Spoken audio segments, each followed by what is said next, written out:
नमस्कार, स्वराज डिजिटल की 24 की चौसर में आपका स्वागत है। मैं हूं सुशील शर्मा। आज हम जिस मुद्दे पर बात कर रहे हैं, उस मुद्दे की चर्चा पूरे देश में थी और पिछले लंबे समय से थी। चुनाव आयोग द्वारा मतदान के 2, 3 या 10 दिन के बाद फाइनल मतदान का डेटा जारी करना, जिसको लेकर तमाम तरीके के भ्रम, आशंकाएं फैली हुई थी और इसी को लेकर सुप्रीम कोर्ट में एक याचिका लगाई गई थी। ये याचिका टीएमसी की सांसद मौर्या मैत्रा और पवन खेड़ा कांग्रेस के मुख्य प्रवक्ता और इसके अलावा एडीआर एक एनजीओ ने मिलकर लगाई थी, जिस पर सुप्रीम कोर्ट ने आज फैसला सुनाया है और उनकी वीवीपैट के साथ जो है फॉर्म 17C की जानकारी जो उस तुरंत जारी करने की जो मांग की गई थी, उसको सुप्रीम कोर्ट ने चुनाव आयोग के साथ चुनाव आयोग ने जो अपना पक्ष रखा, उस पक्ष को सुनने के बाद जो है उसको खारिज कर दिया और ये उसका आधार ये है कि चूंकि 5 फेज हो चुके हैं, ऐसे में जो है ये करना ठीक नहीं होगा, लेकिन आगे हो सकता है और ये भी कहा है सुप्रीम कोर्ट आगे इस पर जो है सुनवाई की जा सकती है। हम इस पूरे मुद्दे को टटोलेंगे और समझेंगे कि आखिर चुनाव आयोग द्वारा देर से फाइनल मतदान की रिपोर्ट जारी करना क्या वास्तव में उससे भ्रम फैलता है, उसकी वजह क्या है और क्या इसके पीछे कोई साजिश या कोई रणनीति भी हो सकती है या एक सहज प्रक्रिया का हिस्सा है। हमारे साथ चर्चा में मौजूद रहेंगे स्वराज एक्सप्रेस के स्टेट एडिटर अजय त्रिपाठी जी। अजय जी, आपका बहुत बहुत स्वागत है। अजय जी, चुनाव का महापर्व चल रहा है भारत में और लगातार 7 फेज में चुनाव होना है। कल 6ठे फेज का चुनाव होना है। देश के महत्वपूर्ण नेताओं की जो कॉन्स्टिट्यूंसी में चुनाव होने जा रहा है, ऐसे में सुप्रीम कोर्ट का ये फैसला आया है जिस पर पूरे देश की निगाहें टिकी थी और यही समझा जा रहा था कि सुप्रीम कोर्ट क्या फैसला देगा और किस दिशा में इस चुनाव को लेकर जो चुनाव आयोग की रणनीति या चुनाव आयोग जो काम कर रहा है उसको लेकर क्या सुप्रीम कोर्ट कोई गाइडलाइन या कोई निर्देश या कोई आदेश जारी करेगा। तो उस पर जो है फैसला यही आया है कि 5 चरण का मतदान हो चुका है, इस पर जो है इसकी अभी कोई आवश्यकता नहीं है। आपको क्या लगता है कि चुनाव आयोग यदि देर से मतदान का प्रतिशत जारी करता है, इसकी क्या वजह होती होगी? कि देखिए, मतदान का प्रतिशत देर से आता है, 2 दिन बाद, 3 दिन बाद आता है, लेकिन ये एक एग्ज़ैक्ट भले ना आ पाए, लेकिन लगभग 95-99% मतदान का आंकड़ा रात तक जारी हो जाता है। अब हम आपको समझते हैं कि ईवीएम मशीनों से वोटिंग होती है, तमाम दस्तावेज, 12-15 तरह के दस्तावेज होते हैं जिनका मिलान किया जाता है। इसमें फिर प्रिसाइडिंग ऑफिसर की चिट्ठी रहती है, प्रिसाइडिंग ऑफिसर का जो चार्ट रहता है, एआरओ का चार्ट रहता है, फिर डीआरओ का चार्ट रहता है, उसको सबको मिलता है, फिर वो जाती है डीआरओ के पास, डिस्ट्रिक्ट रिटर्निंग ऑफिसर जो उसके पास जाती है। आप समझते हैं कि लोकसभा चुनाव में एक कॉन्स्टिट्यूंसी 5-5 जिलों में फैली है, एक कॉन्स्टिट्यूंसी 3-3 जिलों में फैली हुई है। तो एक अच्छा, कई बार देखिए कि एक जिला जो है, अच्छा, एक जो डीआरओ होता है वही सबको करता है। उसके बाद ये पूरी प्रोसेस को अगर आप समझें तो चुनाव आयोग ने जो तर्क दिया नहीं, ये बात तय है कि इतना टाइम नहीं लगना चाहिए, लेकिन जो हम लोग जानते हैं, हम लोग जो समझ रहे हैं कि जानबूझकर लेट गया, वैसा भी नहीं होता। पूरी प्रोसेस को अगर समझें हम लोग तो मानना पड़ेगा कि इस पूरी प्रक्रिया में आखिरी रिजल्ट देने में प्राइमा फेसी रिजल्ट आ जाता है कि इतने परसेंट वोटिंग हुई, लेकिन अंतिम परिणाम देने में थोड़ा विलम्ब तो लगता ही है, क्योंकि पूरी प्रोसेस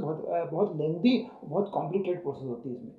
नहीं, पर अजय जी, जो इसमें देखिए, एक देर से मतदान का प्रतिशत जारी करना एक अलग बात है, लेकिन मतदान का प्रतिशत जारी करते समय मतदान का प्रतिशत बढ़ जाना, जो कि 4 से 5%, कहीं 6% तक बढ़ा है, ये जो है कहीं ना कहीं इसको लेकर विपक्षी दलों की आशंकाएं थी। और अगर ट्वीट पर देखें, कांग्रेस के कुछ नेताओं ने ट्वीट भी किया था और लगभग 1,05,00,000 वोट बढ़ने की बात कही गई थी। अब इस बात में कितनी सच्चाई अलग बात है, लेकिन उनका जो ये मानना है कि लगभग 1,05,00,000 वोट बढ़ गए मतदान, क्योंकि आप देखिए पहले फेज का चुनाव जब 19 अप्रैल को हुआ था, उसके 11 दिन बाद फाइनल आंकड़े जारी किए गए थे और जो 26 अप्रैल का चुनाव हुआ था उसके आंकड़े 4 दिन बाद जारी किए गए थे। तो ये तो कहीं ना कहीं चुनाव आयोग की विलंब भले सामान्य हो, पर कहीं ना कहीं जो आशंकाएं तो पैदा करता नहीं, है। स्वाभाविक रूप से आपकी बात से मैं सहमत हूँ कि इस तरह की विलम्ब जो होता है तो आशंकाएं पैदा होती हैं। पर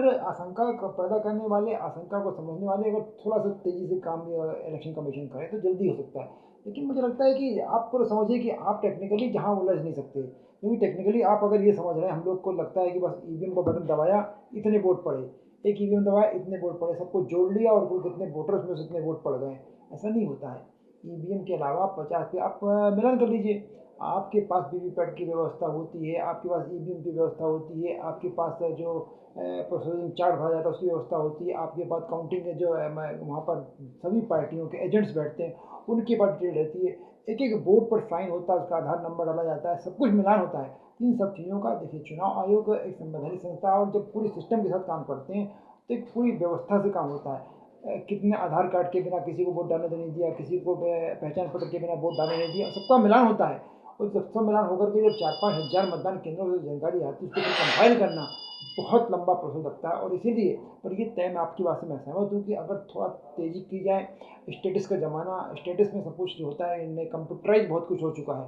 तो निश्चित रूप से चुनाव आयोग इसमें अगर इसको गंभीरता के साथ करे तो तेज़ी से काम होता है। पर चुनाव आयोग ने इसमें गंभीरता के साथ काम किया होगा, लेकिन तेज़ी दिखाना चाहिए तो नहीं दिखाई। और इसीलिए चुनाव आयोग खुद सस्पिशियस बन रहा है, जो सरकार है उसको बड़ा संदिग्ध बना रहा है, और पूरे सिस्टम को चुनाव आयोग खुद संदिग्ध बना रहा है। अगर ये थोड़ा सा काम तेज़ी से कर लें या चुनाव एक एक्सप्लेनेशन दे दें कि भाई ये आ गया है कि इसमें कुछ गड़बड़ हो सकती है, एक जो प्रेस कॉन्फ्रेंस इन लोगों की होती है उसमें अगर ये बता दें तो शायद ये मन में लोगों को ख्याल नहीं आएगी कोई गड़बड़ी हो रही है।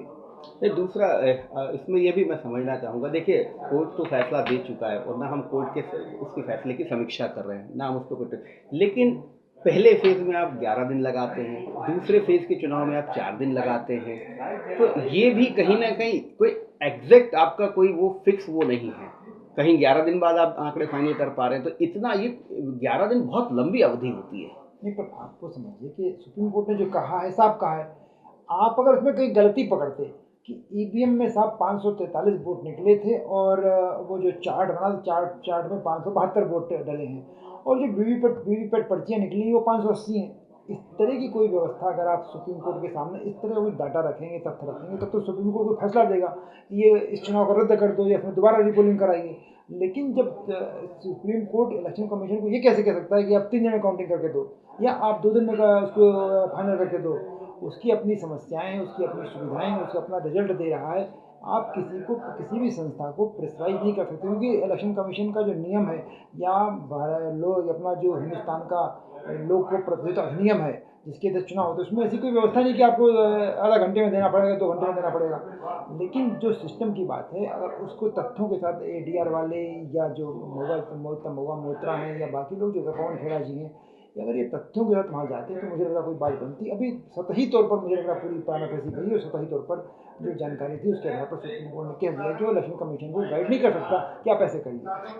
बिल्कुल ठीक है। इसमें अजय जी मैं एक चीज़ और जोड़ना चाहूँगा। देखिए जब बूथ पर चुनाव होता है तो बूथ पर सभी दल जो भी प्रत्याशी होते हैं उनके एजेंट बैठते हैं और उन एजेंटों को बताकर ही जो है वहाँ का जो पीठासीन अधिकारी है वो क्रॉस चेक करा के जो है वो देने की परमिशन देता है। तो हर बूथ एजेंट के पास डेटा होता है कि उस बूथ पर कितना वोट पड़ा और टोटल कितना वोट था। यदि जो आपने बात की कि तथ्य प्रॉपर नहीं रख पाए सुप्रीम कोर्ट के समक्ष, यदि किसी एक लोकसभा क्षेत्र में जो आपके बूथ एजेंट थे यदि वो जितना उनके हिसाब से परसेंटेज निकल रहा वो परसेंटेज चुनाव के परसेंट से मैच नहीं खा रहा होता तो एक बात समझ में आती। वैसे कोई मुझे लगता है कि तथ्यों की कमी, और ये पहली बार नहीं हुआ है, हमेशा आप देखिए कि जब भी इस तरीके की याचिका होती है प्रॉपर तथ्य नहीं होते और चुनाव आयोग ने जो तथ्य रखे सुप्रीम कोर्ट में उसको ज़्यादा महत्व दिया, मतलब उसको ज़्यादा तथ्य ज़्यादा मजबूत होंगे इसी आधार पे वो किया गया। पर ये जो मैं बात कर रहा हूँ बूथ एजेंट वाली, ये बूथ एजेंटों के साथ क्यों नहीं इसका मिलान करके जो वहाँ कोर्ट में गए होंगे, क्या ये एक बड़ी वजह नहीं हो सकती कि आपने तथ्यों को प्रॉपर संयोजन नहीं किया? तब उनको बूथ एजेंट जितने दोनों पार्टियों के बैठते हैं उनको फाइन होता है। लेकिन आप समझिए कि बूथ एजेंट एक पोलिंग से जितने पोलिंग स्टेशन सबका डाटा मिला लेते वो, यही उसके बाद डाटा मिला के फिर वो एक्चुअल में जो डाटा इलेक्शन कमीशन के पास है उससे कंपेयर करते तब लगता है कि साहब इसमें डिफरेंस था। मैं कह रहा हूँ कि सवाल नहीं खड़ा किया उन्होंने, कोई लेट जारी किया, सिर्फ ये एक शिकायत की है। शिकायत, तो शिकायत का कोई कंपैरिजन सुप्रीम कोर्ट नहीं कर सकता। आपने कोई वहाँ पर आरोप नहीं लगाया, आपने वहाँ पर कोई तथ्य नहीं रखा, आपने शिकायत की है, शिकायत उन्होंने मना कर दिया। आप अगर कोई आरोप लगाते तो आरोप का जवाब होता, आप उनके खिलाफ एक मुकदमा दर्ज कर सकते तो होता। लेकिन इलेक्शन कमीशन के खिलाफ आपने कोई शिकायत जो आपने अब अभी आपकी आशंकाओं के आधार पर, तो आशंकाओं का समाधान सुप्रीम कोर्ट नहीं कर सकता, कोई भी अदालत नहीं कर सकती। इसलिए मुझे लग रहा है कि इलेक्शन कमीशन, चूँकि इलेक्शन कमीशन खुद अपने आप में एक सुमोटो संवैधानिक व्यवस्था है, और ऐसे में मुझे लगता है कि जो सुप्रीम कोर्ट का फैसला सही है, लेकिन ये फिर तय करेगी कि वर्तमान व्यवस्थाओं में कंप्यूटराइज सब कुछ हो गया है, एक्स्ट्रा अमला इलेक्शन कमीशन को मिल जाता है। तो मुझे लग रहा है कि ये इलेक्शन कमीशन तेज़ी के साथ काम करना, पर इसमें लापरवाही, मुझे लगता है कि कोई बेईमानी होने की वजह लापरवाही, लेट लतीफ़ी, ये महत्वपूर्ण इसमें हो गई, और लापरवाही की वजह से ऐसा होता है, जानबूझ करके इसमें नहीं किया जाता है। क्यों ना, ठीक है, ये कंपनी, अब देखिए कहीं कंप्लेंट आ गई किसी के खिलाफ, सुप्रीम कोर्ट के जो सॉरी इलेक्शन कमीशन के जो बड़े अधिकारी, उसको पहले सॉल्व करते हैं, कोई समस्या आ गई उसको सॉल्व करते हैं। अगर एक कर्मचारी, आप समझिए, बड़ी सिंपल सी बात, प्रैक्टिकल बात समझिए, कि अगर एक वहाँ के जो स्टेटिकल डिपार्टमेंट का कर्मचारी अगर गया है, वो बता रहा है जाकर के कि साहब ये फलां मतदान केंद्र पर 53 वोट पड़े हैं, लेकिन सर वो वीवीपैट तो 54 बता रही है, तो उसको, उस छोटे अधिकारी को, जो इलेक्शन कमीशन के बड़े अधिकारी, तो बड़ी देर में सुनते, तो अभी जाए यार, बाद में आना। तो ये लापरवाही यहाँ होती है, बाद में कंपाइल होता है तो समझ में आता है गलती हो गई। तो मुझे लग रहा है कि कांग्रेस को या किसी पार्टी को एक बार तथ्यों के साथ अगर हम जाएँ वहाँ पर, तो शायद सुप्रीम कोर्ट कोई निर्णय दे सकता है या कोई गाइडलाइन दे सकता है, क्योंकि सुप्रीम कोर्ट सर्वोपरि है अपने संवैधानिक व्यवस्था के लिए। सिर्फ जो शक के आधार पर तो कोई भी व्यवस्था नहीं हो सकती। बिल्कुल ठीक कहा आपने अजय जी कि संदेह या आशंका के आधार पर नहीं हो सकता, बल्कि तथ्य प्रस्तुत करने चाहिए थे, और यही समझा जा रहा है कि वहाँ पर जो याचिकाकर्ता उस तरीके से तथ्य नहीं रख पाए, जैसे कि बूथ एजेंटों के माध्यम से मिलान एक बड़ा वो आधार हो सकता था, वो सब चीज़ें नहीं कर पाए। इसी आधार पर सुप्रीम कोर्ट ने जो है चुनाव आयोग की बात को जो है, जो उन्होंने जो तथ्य रखे वो ज़्यादा वजनदार नहीं होंगे, उसी आधार पर किया गया है। तो अजय जी ने बहुत अच्छे से आपको समझाया अभी कि किस तरीके की जो है चुनाव की प्रक्रिया में कहाँ कितना विलंब, और ये भी बात है कि आने वाले चरणों में इतना विलंब नहीं होना चाहिए, क्योंकि एक स्वस्थ और निष्पक्ष उसके लिए आपका जो है विपक्ष या अन्य सभी जो दल है उनका भी आपको विश्वास जीतना जरूरी है। यदि यदि चुनाव आयोग सिर्फ लापरवाही या एक लेंदी प्रक्रिया या आपके सिस्टम की खामी है, तो उसको दूर करके टेक्नोलॉजी का उपयोग करके आपको जो है मतदान का प्रतिशत जल्द से जल्द, फाइनल मतदान का प्रतिशत जल्द से जल्द घोषित करना चाहिए, ताकि किसी तरीके की संदेह या आशंका किसी के भी मन में न रहे। आज के लिए बस इतना ही, कल हम फिर मिलेंगे किसी नए मुद्दे के साथ, तब तक के लिए नमस्कार।